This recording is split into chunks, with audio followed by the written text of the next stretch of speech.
more than 100 unique styles of beer, each with their own set of ingredients, process, guidelines, history, and experience.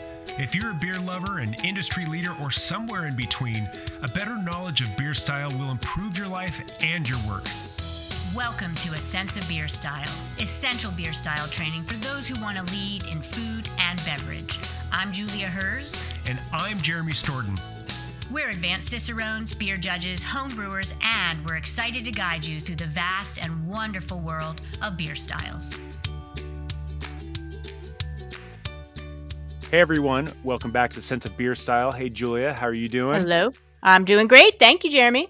So today we're going to go big. We're going to go real big. Today we're going to talk about American barley wine.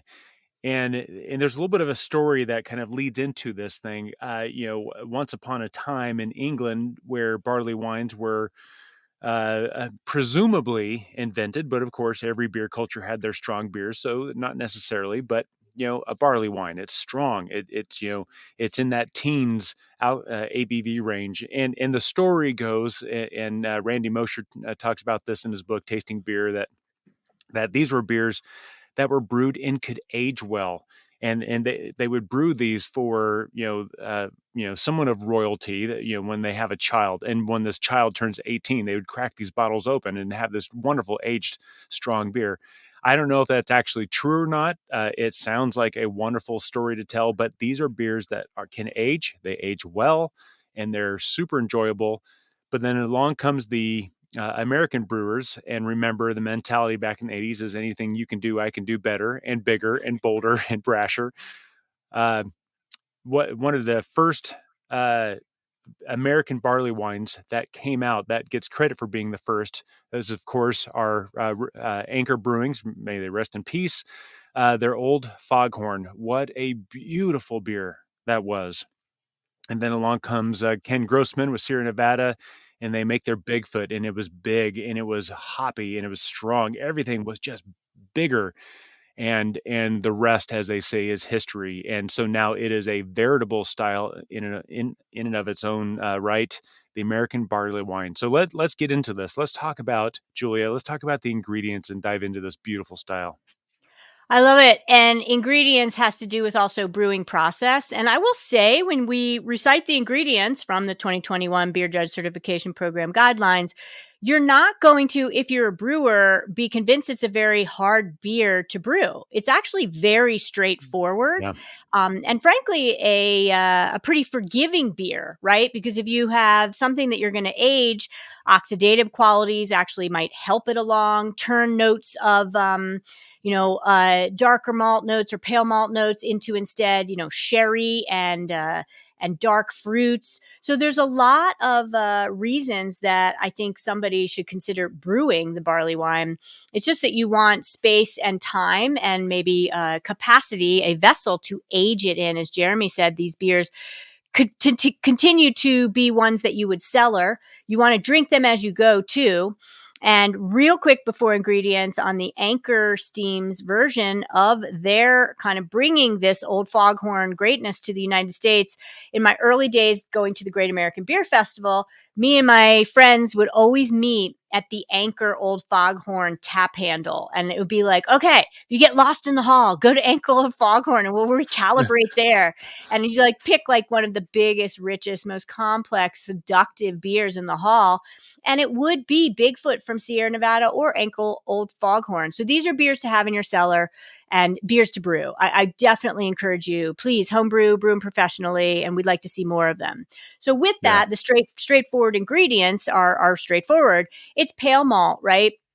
We are in the lane of, ales, particularly American style ales. And so with that, in the style category of strong American ale, which is the main category in BJCP that American barley wine falls under, pale malt. Right? It's your base malt. It's where your fermentable sugars are going to come from. These are medium kilned malt types of barley and nothing fancy, right? Some specialty malt is allowable, but they talk about how dark malts should be really used with great restraint, a light hand, because it's not about anything but showcasing, I think, that base fermentable. And then the hops, the Americans in brewing the version of what the English taught us, because a lot of riffing has gone on in that New World riffing on Old World from England, great beer styles. You just do have an emphasis more on the hops, but the hops don't have to be from the U.S. So you're going to pick, higher alpha hops, higher alpha acid hops for your bittering hops, and then hops that will bring some essence of flavor, but not too much to be in a disjointed place with the beautiful expression of malt. You really want malt to showcase this. That's why it's a focused ingredient. And then, American or English ale yeast. So you will have some fruity esters. You're also going to have an essence of lower carbonation. These style guidelines don't list carbonation usually in the ingredients, but it is an ingredient in beer. So is water. And I'm not familiar with a lot of water treatments for barley wines that are American, right? So no emphasis on certain sulfates or carbonates or higher or lower ions. That's not really an aspect of the style. More of a neutral water would probably be good. And then lower carbonation, because beers that are over 8%, give or take ABV or alcohol by volume, tend to not hold carbonation or showcase carbonation as well anyway. And you brought up so many great points. That's one of the things I love about this is assuming the recipe ingredient list is exactly the same. That's where I love getting some of that regionality coming from the water. It's going to be different here in the Northwest and the Southwest and the South and the Midwest and the East, or stuff like that. And that's great. That's absolutely great. It's just fun to play with, and back homage to anyone home brewing it. Just do it. I think the big challenge is now you have to brew it, and then ideally don't drink it right away. You want to let that sit maybe a year, and that's the big challenge for us homebrewers. But when we finally get this beautiful beer in our hands, and it's in a beautiful glass, really these typically are, they're not always, again, these are guidelines, not strict rules. There's no beer police. But when it comes to appearance, what we expect to see, again, with the ingredients you just laid out for us, it's really typically going to be amber, maybe up to a little bit of copper.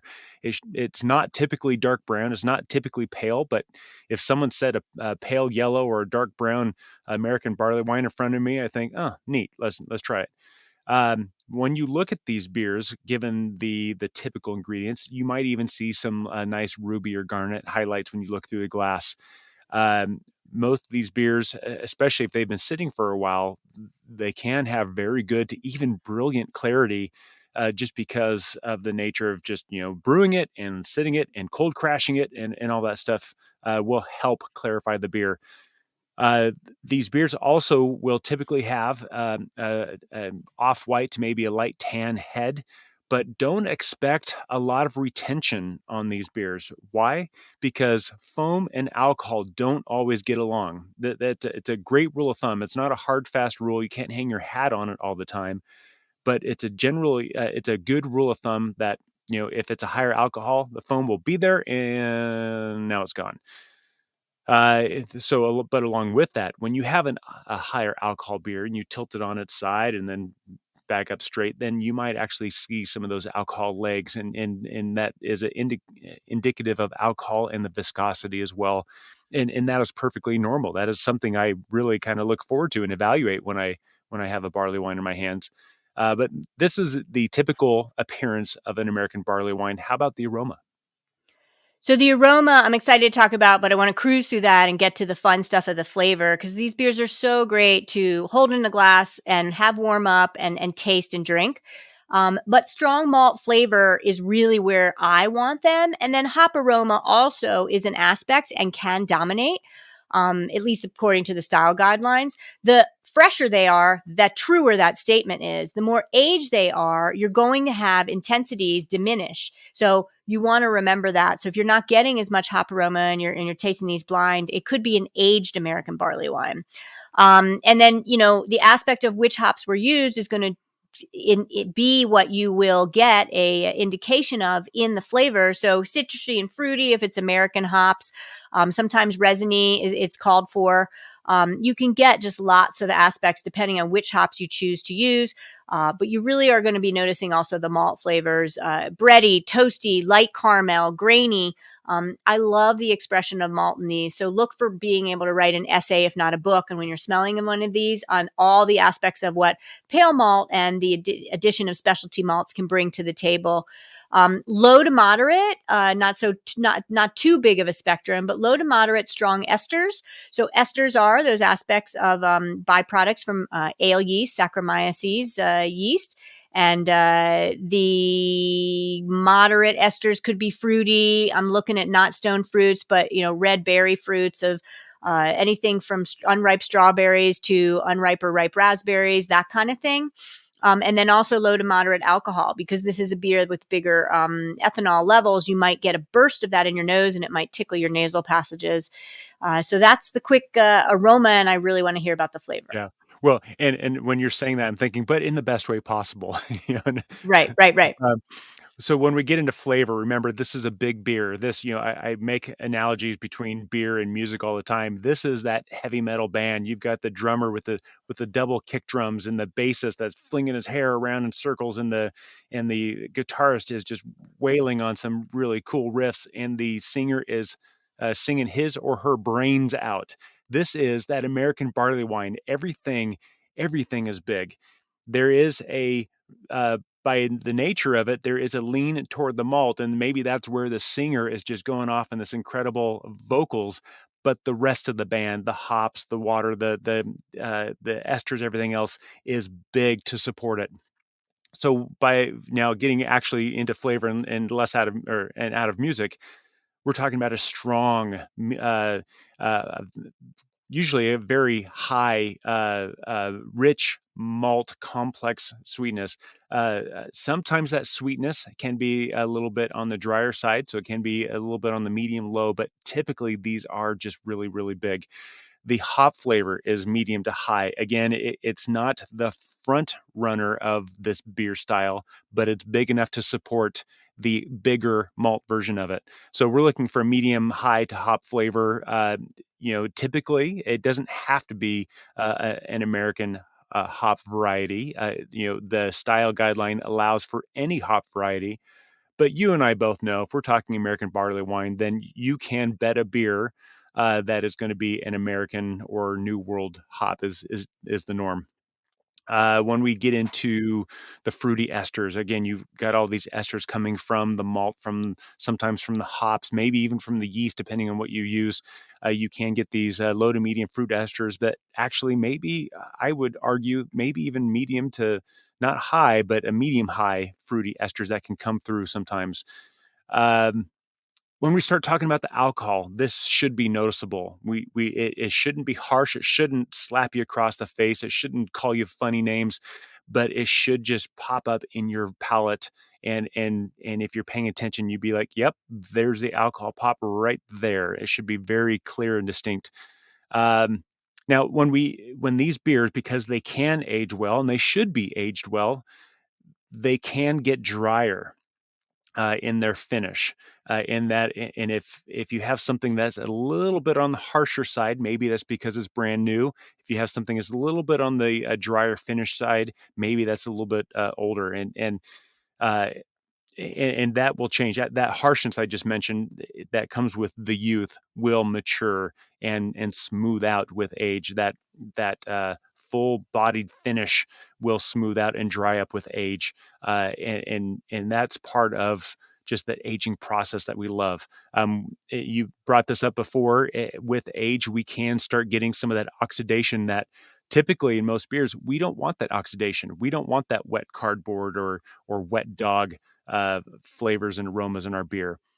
But in beers like this, that can change. That can turn into a sweet golden honey. That can turn into sherry. That can turn into something really, really interesting. And so that's where oxidation can become a good thing. Again, this beer should be well balanced with a lean toward the malt. But like I made that rock and roll heavy metal band analogy, everything is just going to be big and turned up. So that's a long dissertation on flavor. Let's get into mouthfeel. I do like that dissertation and applaud it. And in terms of mouthfeel, I love how the style guidelines lead with full-bodied and chewy, a velvety, luscious texture. I mentioned the word seductive. This beer is really, it's not dessert in a glass, right? You can drink barley wines, and we'll talk about pairing and whatnot, with food in such great ways, but it's going to have some weight and some density to it. And chewy is a good description. Velvety might come from a little bit of tannins potentially from the hops and the malt. But luscious really sums it up too. I love that. And then also tied to the alcohol and mouthfeel, a smooth alcohol warmth should be noticeable. Look, imagine you just come home from a long day and it's the dead of winter, Jeremy, and it's cold out, and you walk up the driveway and you've got 10 things in your hand because you don't want to make 2 trips back to the car. And all you can think about is flipping on the fire or actually lighting some logs if you're lucky enough to have that option, and sitting in front of the fire and pouring a beer. This is going to be your beer. And when you do that, you are going to be empty. You haven't had dinner yet. And so as this beer goes down your gullet, you're going to feel that warmth from the alcohol and the ethanol. And that is what a smooth alcohol warmth means. It shouldn't be bitey or burn, but by golly, if it doesn't deliver a warmth like a blanket inside of you as you're drinking your first few sips, right? I mean, it's just I was just thinking, this is like a cable knit sweater in a glass that warms you up from the inside. Yes, and we're still stuck on mouthfeel for American barley wine. We've got more to share. Yeah. So just keep that in mind of how good they can be. And then the carbonation I mentioned earlier may be low to moderate, but it's certainly not going to be like your normal volumes of CO2 for most beer styles that are less than 8% alcohol. And then age will definitely calm down that carbonation. It will lessen potentially over time. So there's your mouthfeel. Yeah. So style comparison, this is easy. I mean, look, everyone, this is an American barley wine. So what are we going to compare this to? Well, a British barley wine, of course. So here's the main difference. Generally, across the board, again, you can't hang your hat on this every single time. But if you were to bet on this, then you would have the house odds, so to speak.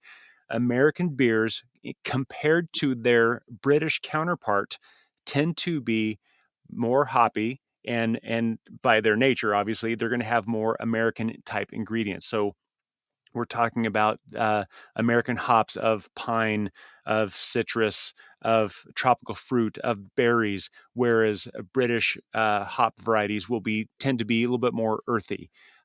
So when we're comparing the American versus the English, we're going to have those flavor differences, and the American versions are, pound for pound, are going to be a little bit more hoppy, meaning a little bit more bitter. Now, we can also compare this to like American strong ale, and this is going to be a little bit more malt forward, where the strong ale is going to be a little bit more balanced between malt and hops, and technically the barley wine should be a little bit stronger, although not always. We can also bring a double IPA into the fold for this. But double IPAs tend to be, maybe a little bit lighter in color and with the associated flavors going with that. And it's a double IPA. It's going to be very, very hop forward, whereas the American barley wine is going to have a very strong lean toward malt. But that is a very tight grouping of our strong American ales, and that's kind of how they differ from each other. Do you have any commercial examples you can point people to, Julia? I definitely do. And we already talked about Anchor, Old Foghorn, and Sierra Nevada Bigfoot. Here's the deal, y'all. You're in beer land. You're investing your time to listen to Sense of Beer Style with Julia and Jeremy. You might even have an American barley wine in your glass, whichever commercial style. And these are the beers to cellar. And so I'm here to say that even though Anchor as a brewery may or may not have a whole nother story being written for it, depending on when you are listening to the show, this is 2023, these are beers that are tradable, cellarable, often, given back and forth. They are kept for decades, frankly. So you can still find Anchor Old Foghorn in many a beer lover cellar, no matter what is going on with new versions of that.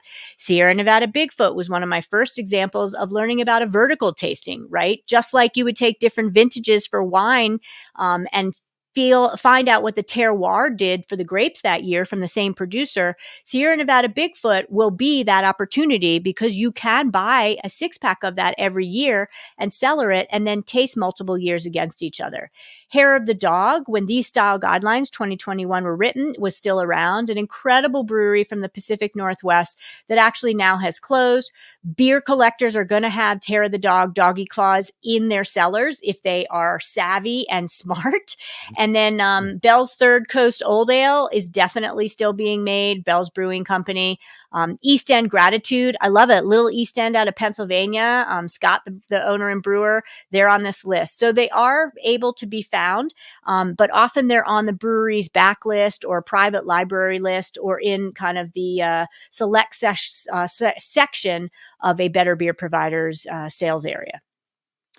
Yeah, so let's talk about numbers. This one, for me, in the way that my brain works, this beer style was really easy to memorize these numbers. I mean, let's talk about ABV was 8 to 12 for American barley wine. But you know what? British barley wine ABV is 8 to 12. Wheat wine is 8 to 12. So all these big beers have a very consistent grouping, and so it's easy to remember.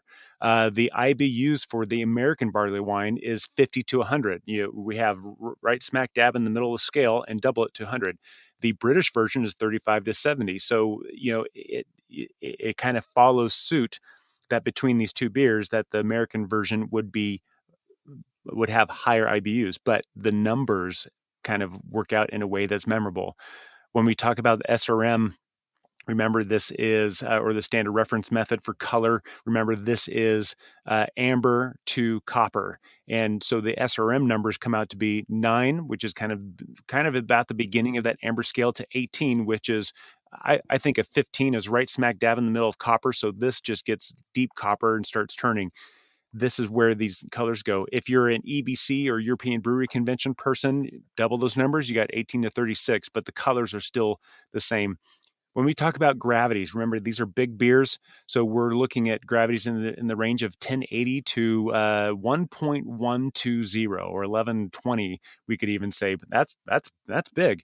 But notice the ABV was 8 to 12, and the original gravity was 80 to 120. That works out really, really well. Memorize those. And again, for the Plato, for those folks, we're looking at a 20 to 30. For final gravity, this shows a big sense of body. We can get down from 1016 to 1030. That is a lot of body. That's that chewy, or I prefer the term viscous, when we're talking about mouthfeel. All those numbers make it really easy to kind of line up and work with your brain when it comes to memorizing, if you're one of those people that has to memorize these. Again, final Plato, we're looking at 4 to 7.5. And for the Plato, as far as terms of alcohol goes, we're looking at 16 to about 22, 23. But these numbers just represent a list of attributes about this beer that, if you understand what they mean, you can figure out what this beer is going to be like. And if you have to memorize these for one of these big tests, then this one's easier. And they have a lot of friends that kind of go with this.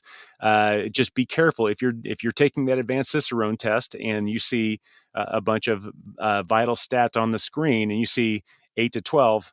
Well, that's going to be a wheat wine, American barley wine, or British barley wine, but you have to keep looking at the rest of the numbers to figure out which is which.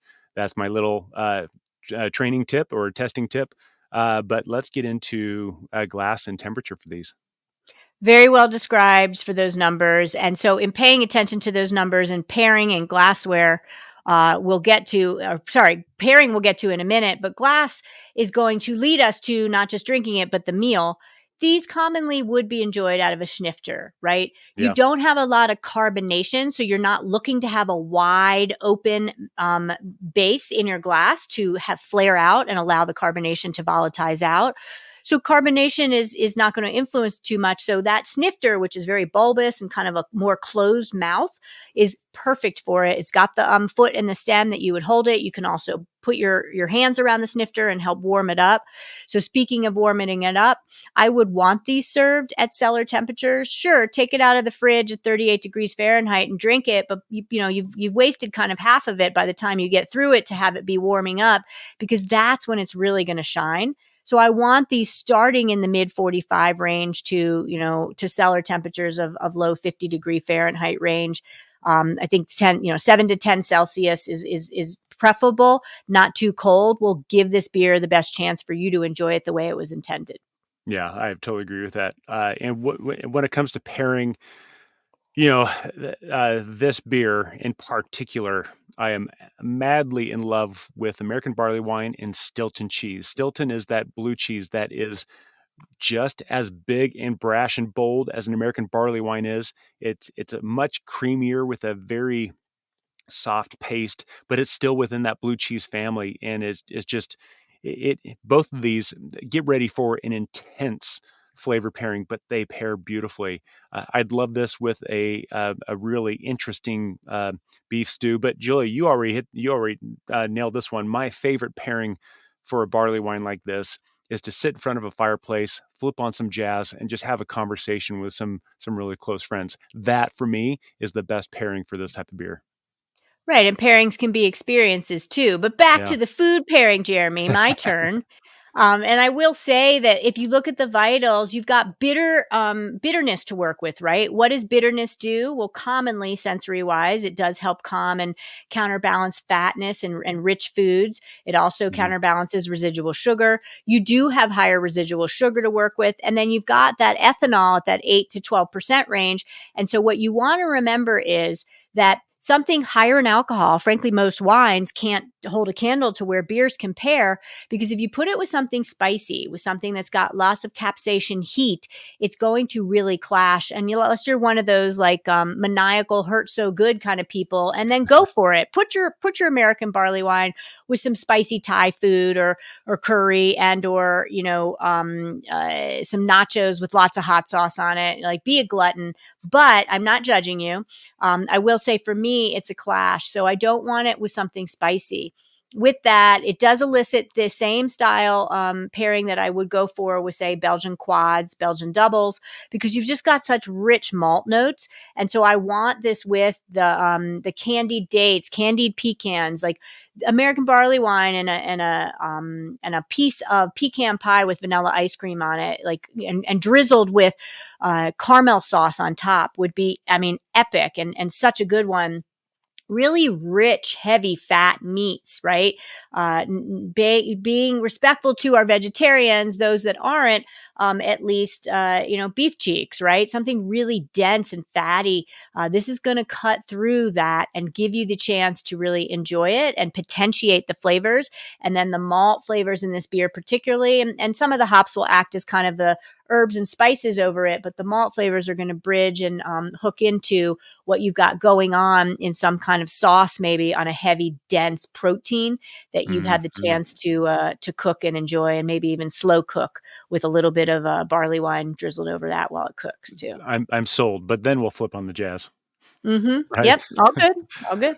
All right. Well, hey, thank you everyone for listening to this. I hope we're recording this during the holiday season, and what a great time for American barley wine to get somewhere safe where you don't have to drive afterwards, but share this with your friends, share this with your loved ones, and just really, really enjoy it.